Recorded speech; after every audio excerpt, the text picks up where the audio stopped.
हरे कृष्णा। हम लोग प्रभुपाद जी की स्मॉल पुस्तक, छोटी पुस्तक से पढ़ रहे हैं कृष्ण की ओर। तो आज का हमारा दूसरा दिन है। हम लोग पहला अध्याय पढ़ रहे हैं, सुख का सीधा मार्ग। तो कल हम लोगों ने यहाँ एंड किया था कि जो सुख का स्तर है या जो सुख है वो हमारी चेतना पर निर्भर करता है। ये हम लोगों ने कल देखा था। ठीक है, हम लोग आज आगे पढ़ रहे हैं। ठीक है। इस भौतिक संसार में हम जो सुख अनुभव कर रहे हैं वह सच्चा सुख नहीं है। ठीक है। अभी प्रश्न होता है कि क्यों इस जगत का सुख सच्चा नहीं है। ठीक है। तो मैंने कल बताया था, मैं फिर बता रहा हूं। जो सुख इस समय हम अनुभव कर रहे हैं वो क्षणिक है, इसलिए सच्चा सुख नहीं है। देखिए, बहुत ही सुंदर। सच्चा, ये जो जो सच्ची वस्तु होगी उसको तीनों काल में एग्जिस्ट करना पड़ेगा, तब ही वो सच्ची वस्तु कहलाएगी। मैं फिर रिपीट कर रहा हूं। Anything which is real must be eternal. ठीक है। कोई भी चीज सच्ची होनी है उसको तीनों काल में एग्जिस्ट करनी पड़ेगी। ठीक है। तो जो अभी हम लोग सुख अनुभव कर रहे हैं वो टेम्परेरी है, इसीलिए वो सच्चा सुख नहीं है। और दूसरा, वो जो सुख हमें लगता है कि सुख है वो कुछ सुख है नहीं। वो केवल जब इंद्रियां अपने इंद्रिय विषयों के संपर्क में आती है तब मन में जो अनुकूल और प्रतिकूल वृत्ति होती है उसी को हम सुख दुख मान बैठते हैं। क्या ये समझ में आ रहा है? आंखों से कोई रूप देखना, कानों से कुछ शब्द सुनना, जिह्वा से कोई स्वाद लेना। ठीक है। तो जब ज्ञान इंद्रियों का इंद्रिय विषयों के साथ संपर्क होता है तो मन में जो अनुकूल और प्रतिकूल वृत्ति बढ़ती है, जागृत होती है, उसको हम सुख और दुख मान बैठते हैं, जबकि वो सुख दुख है नहीं। ठीक है। जैसे आप मृग मरीचिका में पानी को देखते हैं तो पानी है नहीं, वो झूठा है, पानी है ही नहीं वहां पे। जैसे इस संबंध में कथा आती है। एक आदमी था, वो जा रहा था तो उसने एक तालाब के अंदर सोना देखा, गोल्ड। ने कहा अरे वाह जबरदस्त है। कोई आसपास था नहीं, बहुत एक सोने का ढेर देखा उसने। और जो है, देखा अरे यार तालाब के अंदर तो सोने का ढेर पड़ा हुआ है। तो वो कूदा, उस तालाब में कूदा। तालाब में कूदा, देखा कि वो सोना गायब हो गया। कहा यार ये क्या चक्कर है। फिर वो बाहर आया, फिर देखा कि अरे यार तालाब में सोना तो अभी भी है। फिर वो कूदा, फिर देखा अंदर क्या, तो सोना गायब। तो एक महात्मा वहां से जा रहे थे तो उन्होंने महात्मा से कहा, ए महात्मा जी देखिए। महात्मा जी ने पहले कहा, महात्मा जी आप देखिए मैं जो बोलूंगा उसको आप किसी को बताइएगा मत। कहा क्या बताना है बताओ भैया। तो कहा देखिए इस तालाब के अंदर सोना है, पर वो मैं जब भी कूदता हूँ सोना मिलता नहीं है, जब भी जाता हूँ सोना मिलता नहीं है, चक्कर क्या है? आप अगर मुझे सोना दिलवा देंगे तो आधा सोना आपका हो जाएगा, आधा मेरा हो जाएगा। तो उस महात्मा ने कहा अरे मूर्ख, वो सोना तालाब के अंदर है ही नहीं। वो सोना तो पेड़ पे लटका हुआ है, तो इसकी रिफ्लेक्शन तालाब में पड़ रही। तो वैसे ही जो हम सुख मान रहे हैं वो सुख है नहीं, केवल रिफ्लेक्शन है, सुख का आभास मात्र है। ठीक है। जैसे मैं एग्जांपल दे रहा हूं। मान लीजिए किसी को मीठा खाना अच्छा लगता है। ठीक है। तो उसने रसगुल्ला लिया, अपनी जीभ पे रखा, इंद्रियों का इंद्रियों के साथ संपर्क हुआ। आह वाह, क्या मजा ही आ गया आज तो। ठीक। अब मान लीजिए उसने एक खाया, दो खाया, तीन खाया, चार खाया। उसके बाद वही रसगुल्ला जो उसको सुख दे रहा था वो अब उसको दुख देगा, वो खा नहीं पाएगा। क्या ऐसा अनुभव किया है? जैसे अभी तो मैंने अनुभव किया। अभी हम लोग जब वृंदावन में थे तो रास्ते में आ रहे थे तो हम लोग एक चीज खा रहे थे, तो उससे पूरा मुंह ही बेकार हो गया। मतलब अब उसका उसी का टेस्ट आ रहा था बार बार, जो हम लोग ने खाया था। मैं कहा अरे यार टेस्ट चेंज करना पड़ेगा। दोबारा वो वस्तु खा नहीं पा रहे थे। तो अब देख रहे हैं, जो चीज आपको स्टार्टिंग में सुख दे रही है वही चीज आपको दुख देगी। ठीक है। तो सच्चा सुख कहाँ पर है? जैसे, या फिर इस ये तो एग्जाम्पल, दूसरा दूसरा एग्जाम्पल देख सकते हैं। जिस चंद्रमुखी से व्यक्ति शादी करता है उसी को बाद में डाइवोर्स दे देता है। क्यों? बताइए। अभी तो बहुत प्यारी प्यारी बातें हो रही थी, बहुत अच्छा, अरे हाँ तुम जिंदगी भर साथ रहो, ये है वो है। शादी करने के बाद, कुछ महीने गुजरने के बाद, अरे यार ये क्यों मैंने शादी कर ली इससे, डाइवोर्स। क्या आप देख रहे हैं, नहीं देख पा रहे इस चीज को, कि कुछ समय बाद व्यक्ति अन्य मनस्क हो जाता है उससे, सोचता है अरे यार फालतू में शादी कर ली इससे, छोड़ दो उसको। या पहले का समय याद कीजिए, जब हम फिल्मी गाने सुनते थे। सही में आज जब मैं फिल्मी गाने सुनता हूँ, इतने इतने फोहड़ होते हैं वो गाने। मतलब इतने लो क्लास मीनिंग के गाने होते हैं कि मतलब शर्म आती कि हम क्या सुनते थे पहले। पता नहीं किन लोगों का ये अनुभव है, अगर फिल्मी गाने आ जाते हैं तो इतने इतनी काम वासना से भरे हुए गाने रहते हैं वो। अब समझ में आता है, अरे कितने मतलब कितने खराब गाने हैं। इसको तो किसी बड़े के सामने गाना ही नहीं चाहिए, और हम लोग मम्मी लोगों के सामने गाते थे। क्या है, ये हमारी चेतना का स्तर बढ़ा है तो हम समझ में आ रहा है कि हमारा कितना निकृष्ट सुख था वो, जबकि वो सुख था नहीं वो, उस खाली मन को अच्छा लगने की वृत्ति थी। इसीलिए बहुत सुंदर एक भक्त बताया था कि सेंस ग्रेटिफिकेशन पे बेस्ड कोई भी चीज होगी, वो at the end D tasteful हो ही जानी है। चाहे वो किसी के साथ संबंध हो, चाहे किसी वस्तु का आप भोग कर रहे हो, कुछ भी हो, अगर सेंस ग्रेटिफिकेशन बेस्ड है तो आगे जाके वो खट्टा होना ही होना है। ठीक है। तो क्यों सुख सच्चा नहीं है? क्योंकि हम बहुत ही जल्दी उससे बोर हो जाते हैं, फिर हमें दूसरा कुछ चाहिए होता है। ठीक है। देखिए, ये सुख का जो बात हो रही है, आत्मा जो है अपने मन की अनुकूल और प्रतिकूल वृत्ति से पहचान करके उसको सुख दुख मानती है। हम उसी को सुख दुख कहते हैं इन द सेंस अभी।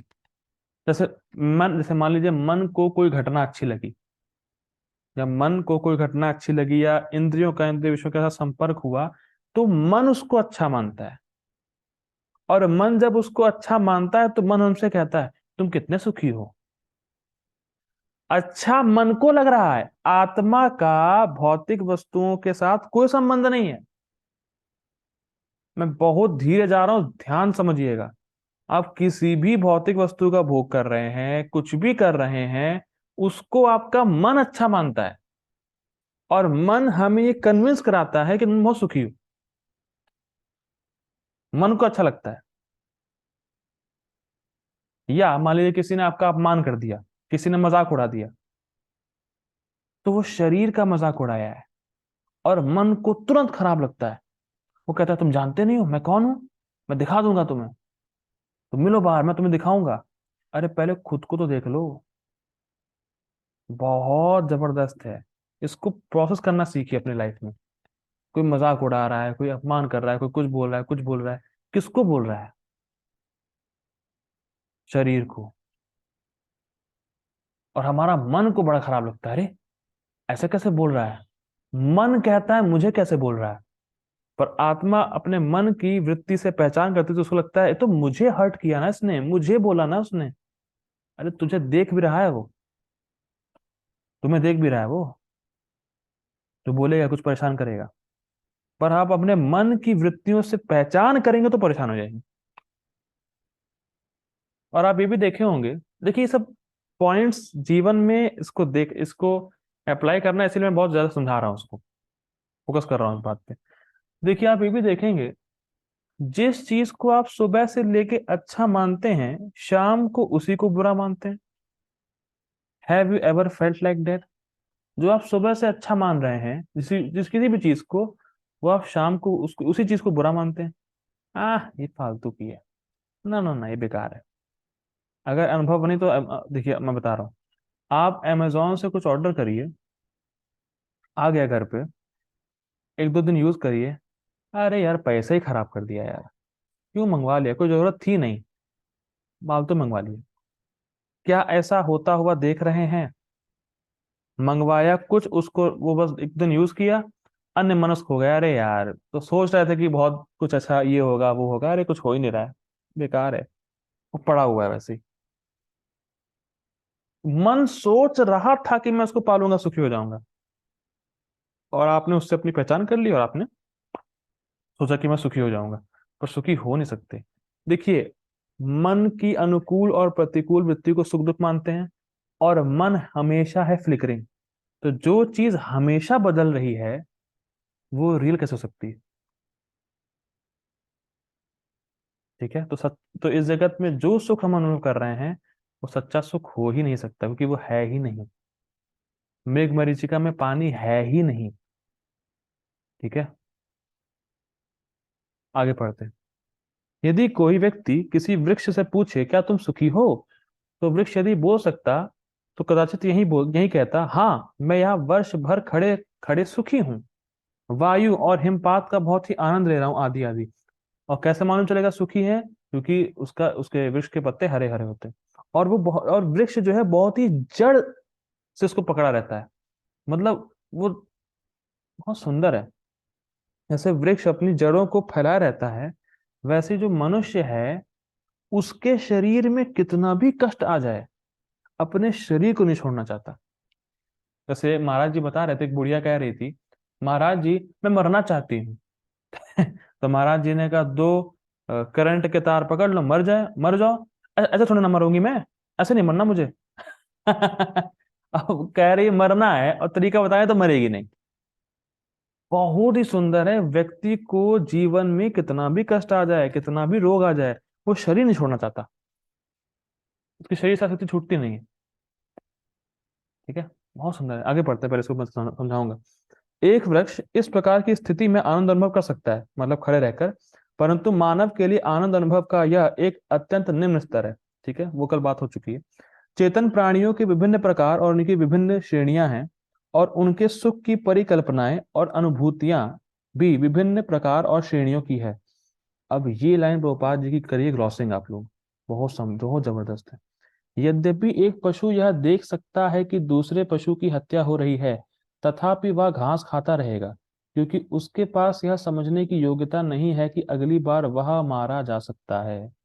इस पे एक महाराज जी बता रहे थे कि जैसे मान लीजिए कोई दो बकरे हैं, और एक बकरे की बलि चढ़नी है, तो उस पे चावल वगैरह डाला हुआ है, सब कुछ किया हुआ है। तो जिसकी बलि होनी है उस बकरे के मुंह पे चावल है, और दूसरा बकरा उसी जिसकी बलि होनी है उस बकरे के मुंह के चावल को चाट रहा है, और वो ये समझ नहीं पा रहा कि दूसरा नंबर तेरा ही है। बहुत ही जबरदस्त स्टैकिंग बात है। और वो बकरे हैं कौन? वो बकरे हम सब देख रहे हैं। लोग मर रहे हैं, कुछ नहीं ले जा रहे हैं, फिर भी हमें अकल नहीं आ रही। बताइए, कितने आपके रिश्तेदार मर गए होंगे, कितनों ने शरीर छोड़ दिया होगा, कुछ नहीं लेके गए होंगे, फिर भी अकल नहीं आ रही। ऐसे बकरे है, बकरा हलाल होने वाला है, लेकिन दूसरे बकरे को समझ ही नहीं आ रहा कि दूसरा नंबर उसका है। बहुत जबरदस्त है। इसीलिए बहुत ज्यादा पैसे, भोग, नौकरी, यहां वहां के चक्कर में बिल्कुल नहीं पड़ना चाहिए, और ना ऐसे लोगों के संग में रहना चाहिए जो आपको और बकरा बनाए। देख रहे हैं सब मर रहे हैं, सब कुछ छोड़ के जा रहे हैं, फिर भी लगता है हम नहीं मरेंगे। जैसे पशु को लगता है मेरा नंबर नहीं आएगा, बकरे को लगता है, पर अगला नंबर तेरा तुम्हारा ही है। इसीलिए भगवान की भक्ति करें, भक्ति करें, भक्ति करें। और जो करना है, जैसे भौतिकतावादी लोग कहते हैं, अरे जो करना है अभी करो, हम भी यही कह रहे हैं, जो करना है अभी कर लो। मतलब इन द सेंस, जो करना है अभी ही भक्ति कर लो। मान लीजिए कदाचित प्रकृति ने आपको निम्न योनि का शरीर दे दिया, तो आप कुछ नहीं कर सकते, आपको वैसे ही रहना पड़ेगा। और उस शरीर में आप सॉरी भी नहीं बोल सकते। जैसे मान लीजिए आपको छिपकली का शरीर मिल गया, तो आप सॉरी नहीं बोल पाएंगे। किसको सॉरी बोलेंगे? अरे सॉरी, गलती हो गई, माफ कर दो। किसको बोलेंगे? आपको छिपकली की तरह ही कार्य करना पड़ेगा, आपको कुत्ते की तरह ही कार्य करना पड़ेगा। You are forced. प्लीज समझ जाइए इस बात को। जो करना है अभी करना है, जो भक्ति कर सकते हैं अभी, पूरी पोटेंसी के साथ भक्ति करिए। पता नहीं अगला शरीर कौन सा मिल गया, अगर जो मिल गया और उसमें बद्ध हो गया, मतलब एक पर्टिकुलर वे से डिजाइंड अगर हो गया, प्रोग्रामिंग हो गई आपकी, तो आप कुछ नहीं कर सकते। ठीक है, वो वैसे ही करना पड़ेगा आपको। देखिए, मैंने छांदोग्य उपनिषद में पढ़ा था, छांदोग्य उपनिषद में पढ़ा था कि जो यहाँ का सुख होता है, उससे 10 गुना सुख स्वर्ग में होता है। तो स्वर्ग के लोग देखते हैं हमारे हमें, अरे ये सब कहाँ तुच्छ भोगों में पड़ा हुआ है। स्वर्ग से ऊपर के जो लोग हैं उसमें स्वर्ग से 100 गुना भोग होता है, मतलब सुख होता है। तो वहां के लोग देखते हैं स्वर्ग में, अरे कहाँ इस अप्सराओं के चक्कर में पड़ा हुआ है। फिर उससे ऊपर करते करते और सुख का लेवल बढ़ता है। और इस जो वैकुंठ लोक है, वैकुंठ, वैकुंठ के लोग यहाँ के ब्रह्म लोक को देखते हैं, अरे कहाँ दुष्ट भोगों में पड़ा हुआ है।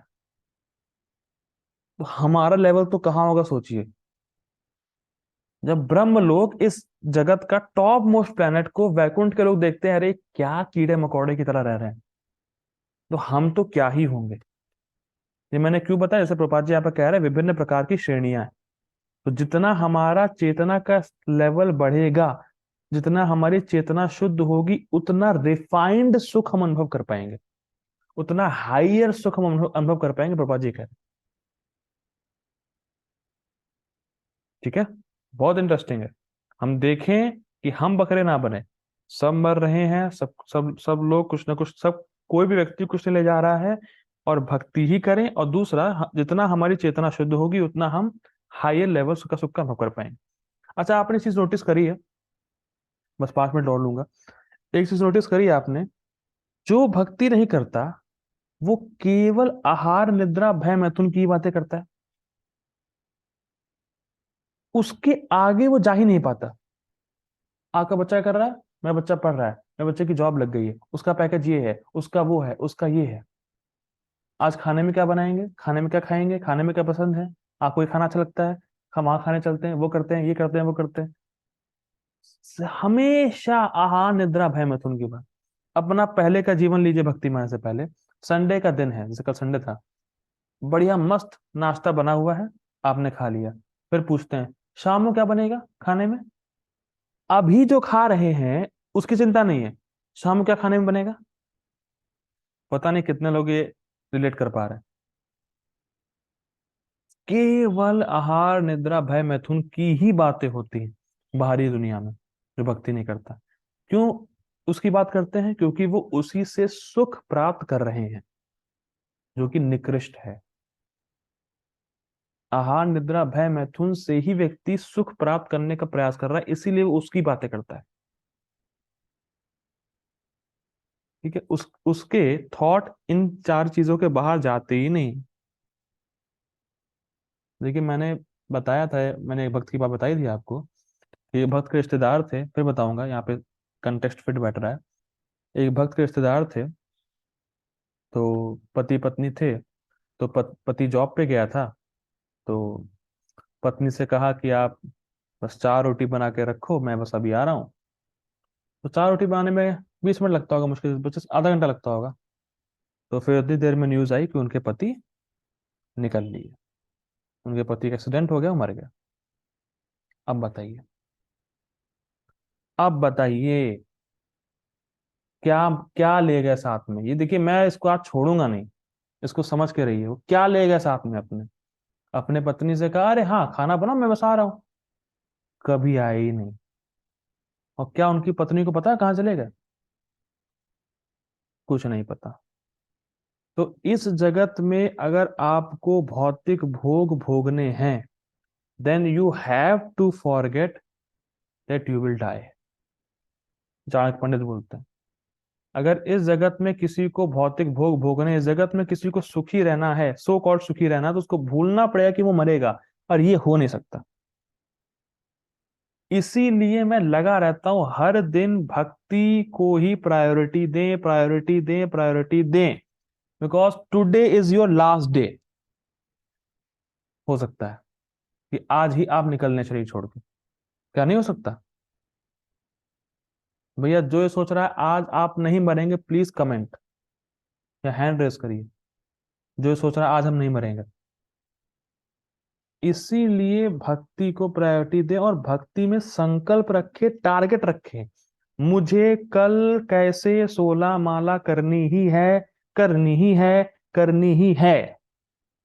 क्योंकि जिस दिन आपने 16 माला नहीं करी और आपने शरीर छोड़ दिया, उस दिन आपके भगवान के धाम में जाने की एंट्री कैंसिल है। सोचिए, मान लीजिए आपने कल 16 माला करी हो, आज नहीं करी हो, आज शरीर छोड़ा, भगवान के धाम में एंट्री कैंसिल। बताइए, आप हर जगह से गए, यहां से कुछ नहीं ले जाकर नहीं मतलब लेकर नहीं जाएंगे और वहां भी आपको एंट्री नहीं मिलेगी। तो एकदम बिल्कुल फ्रीज कर लीजिए, फ्रीज कर लीजिए, फ्रीज कर लीजिए कि it can be your last day, last day, last day, last day. Please, पता नहीं समझ में आ रहा नहीं आ रहा आपको, आज ही आप मर सकते हैं भाई। तो 16 माला करके मरो, भगवान के धाम जाओगे। प्लानिंग होनी चाहिए। कोई भी कष्ट हो, चाहे शारीरिक हो, मानसिक हो, कोई छोड़ गया, कोई आ गया, कुछ ये हो गया, वो हो गया, अरे भाड़ में गया सब। 16 राउंड्स, 16 राउंड्स भगवान के पास। और ये कौन बोल रहा है? श्रील प्रभुपाद। उनकी बात पत्थर की लकीर है। होगा, होगा, होगा, और जब हो जाएगा तब कहेंगे, अरे प्रभु जी सही बोल रहे थे। तो if you fail to plan, you are planning to fail. ये बात हमेशा याद रखिए। अगर आप प्लान करने में फेल हो गए तो आप फेल होने की प्लानिंग कर रहे हैं। और ये बात हो सकता है मैंने अभी बोल दी हो, लेकिन जिसकी चेतना शुद्ध नहीं होती है उसमें सेंस ऑफ अर्जेंसी आती ही नहीं। प्लीज इस बात को कान खोल सुन लीजिए। जिसकी चेतना शुद्ध नहीं होगी उसमें सेंस ऑफ अर्जेंसी नहीं आएगी, वो भक्ति को अर्जेंट नहीं मानेगा। अब जिसकी चेतना शुद्ध है उसको पता है कि कितना इंपॉर्टेंट है। एक दिन भी 16 माला छूटी, अगर मैं उस दिन शरीर छोड़ दिया, मैं गया। मैं भगवान के धाम जाने का बहुत आसान मौका छोड़ दूंगा जिस दिन 16 माला नहीं करी। ठीक है, हम लोग यही रुकते हैं आज, फिर थोड़ा सा पढ़ लेते हैं। कहाँ तक पढ़ना था? वह सोचता है कि, कहाँ गया, मैं सुखी हूं, पर दूसरे क्षण मारा जा सकता है, स्पष्ट है। इस प्रकार सुख की अलग अलग श्रेणियां होती, मैंने बताया, जैसे स्वर्ग है, फिर ब्रह्मलोक, ऐसे करते रहते हैं, ऊपर की है। किंतु इन सब में सर्वोच्च सुख क्या है, श्री कृष्ण अर्जुन से कहते हैं। तो हम टॉप मोस्ट सुख क्या है ये हम लोग कल देखेंगे, जो भगवान अर्जुन को बताएंगे। ठीक है, चलो, प्रभुपाद की जय। हरे कृष्णा।